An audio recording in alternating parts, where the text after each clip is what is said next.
Hello students, in this video we will solve question number 6 of miscellaneous exercise class 11 chapter 2.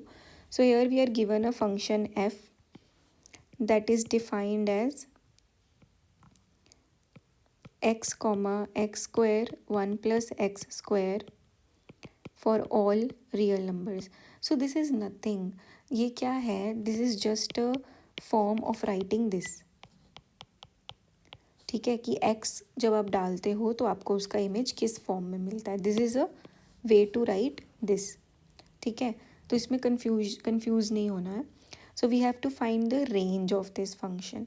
ठीक है, so x का value can be any real number. ठीक है, so we have to find what can be the range. So now one thing is pretty clear कि the if x is a real number, then x square 1 plus x square will be a positive real number.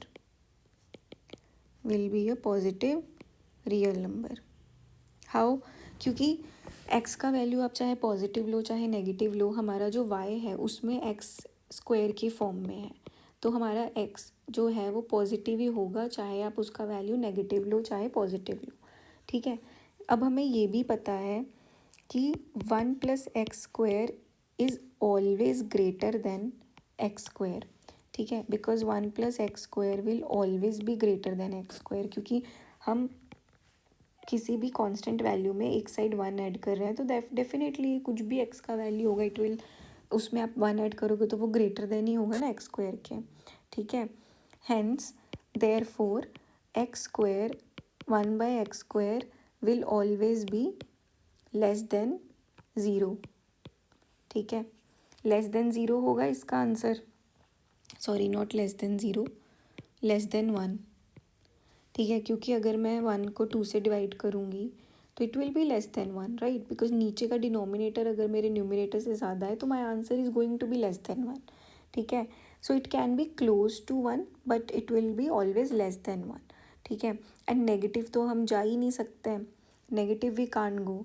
ठीक है, तो maximum we can go is if x is 0 then हमारा ये value will become 0. ठीक है, but maximum आप x का value कुछ भी लोगे you will always get some value. जैसे अगर 9 आया तो नीचे आएगा 10, so this will be 0.9 but it will be always less than 0 and greater than, sorry, less than 1 and greater than 0 because we can not go negative. ठीक है, so the range of this function will be 0 included 1. It can never be 1 because 1 होने के लिए denominator and numerator को equal होना पड़ेगा. But हमारे numerator is always denominator is always 1 more than the numerator. तो ये कभी भी इक्वल नहीं होंगे तो 1 रीच नहीं करेंगे. बट अगर x का वैल्यू 0 है तो ये 0 रीच करेंगे, बट ये कभी 0 से नीचे नहीं जा सकते हैं. इसलिए this is the range of this function.